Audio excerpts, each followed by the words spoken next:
Hoje nós vamos falar, na verdade, da continuidade ao Criaturas Fantásticas, né? São Criaturas Fantásticas 7. A gente vai dar uma continuidadezinha nas criaturas de terror, né? A gente falou das criaturas de terror clássicas, que na verdade são as criaturas de terror da Warner. E vamos continuar. Hoje nós vamos falar das Hags, ou bruxas. A colocação é estranha, por quê? Porque assim, mas bruxa não é uma criatura. Então, porque a figura da Hag é uma figura que antecede a figura da bruxa considerada lá pela Inquisição, né? Que se a gente for pegar, foi lá do século XV até o século XVIII, né?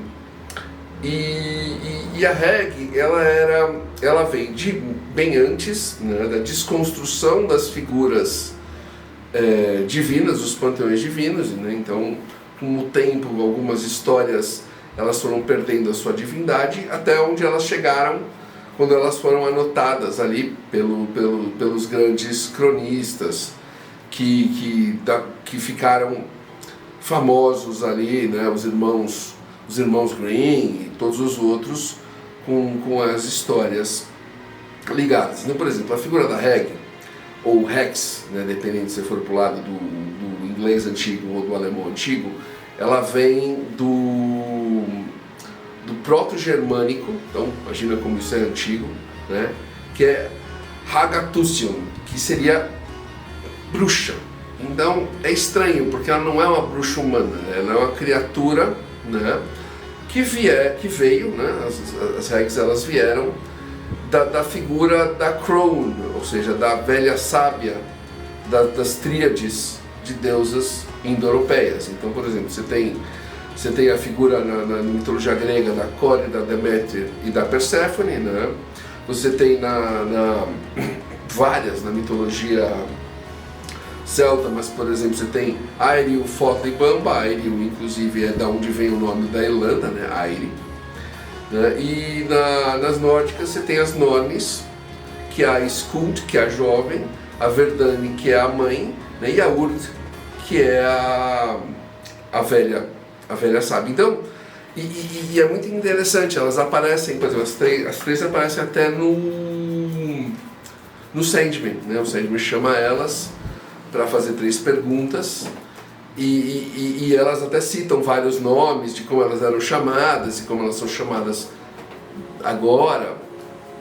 E a figura da velha sábia, ela tem um certo cinismo, ela tem um certo... ela não é boazinha, ela não é inocente como a donzela, não é boazinha como a mãe, que é nutridora, né? Ela tem aquela sabedoria do tempo que ela é meio cínica. Então ela tem essa tendência de ser má. E daí vieram as figuras das Hags, né? Nós já até falamos delas, né? Das Sea Hags, ou Hags aquáticas, que são aquelas Hags que puxavam o pé das crianças para afogar, quando elas chegavam muito perto dos lagos, né? Então a Sherry Coach, a Dentes Verdes, né? Mas as mais famosas, se for pensar dentro do contexto europeu, é a Baba Yaga, ali no leste da Europa. Então você vai ver desde o norte da Europa, ali a Alemanha, até o leste da Europa, quase até a Rússia, tanto que a Baba Yaga está bem famosa dentro da mitologia russa, né? Então era aquela velha que andava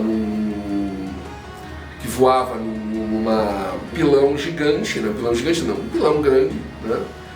E ela morava naquela casa em cima de um pé de galinha, depende da versão, você tinha 2 pés de galinha. Inclusive ela aparece até no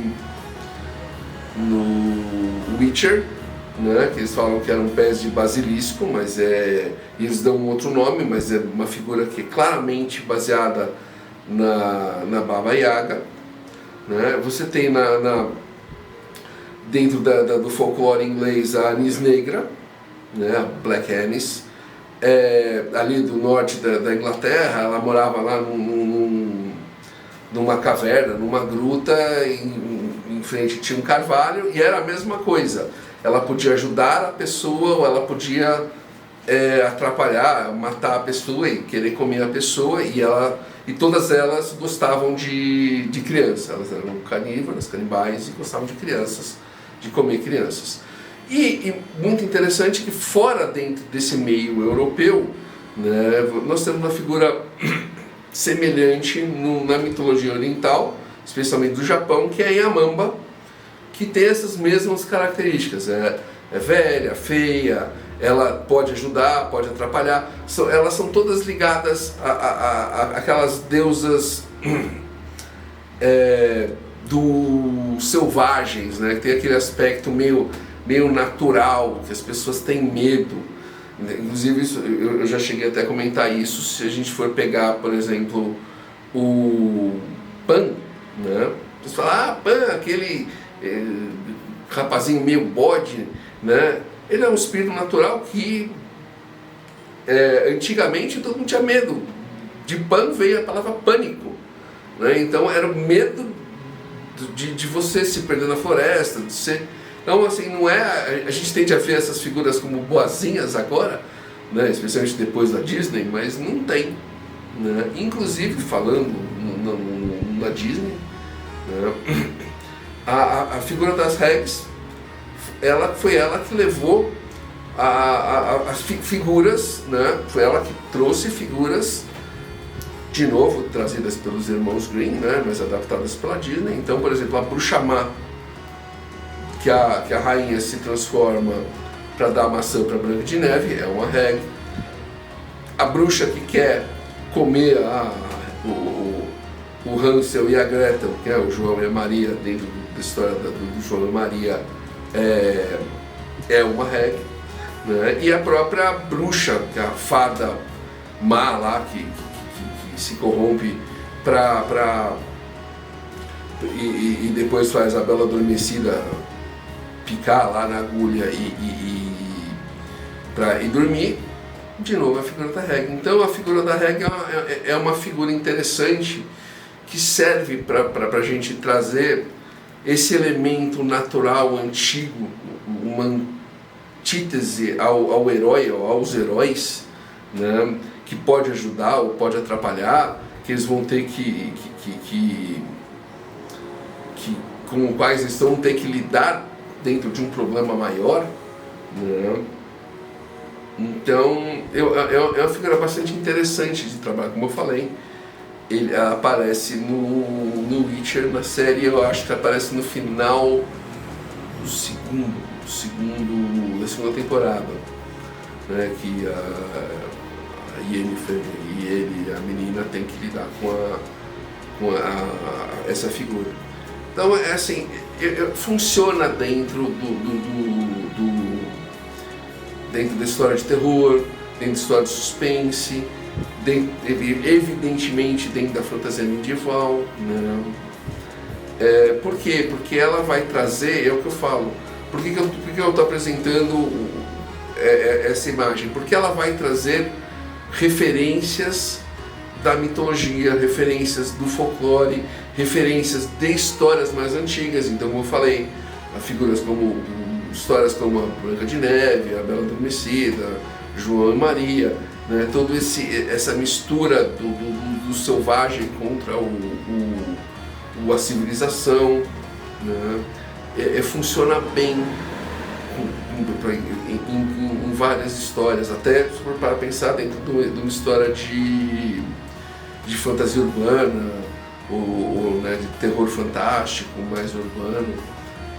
Alguma coisa até levada para o lado Lovecraftiano, se a gente for pensar, sem as figuras todas do panteão Lovecraftiano. Então é aquela coisa. Esse foi uma explicação um pouquinho sobre a Hag, né?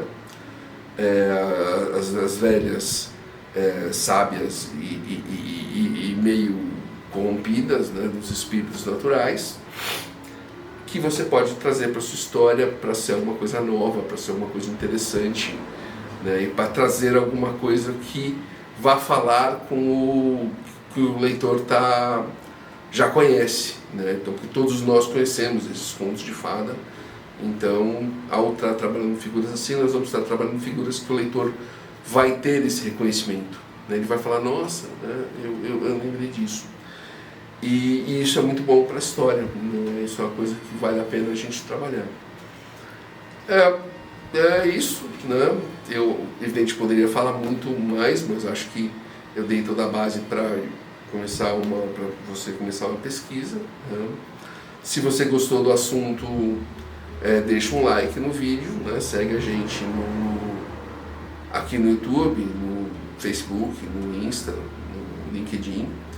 E, bom, repassa para aquele seu amigo escritor que está com alguma falta de ideia, que precisa de alguma criatura para trabalhar na história dele, né? E até a próxima.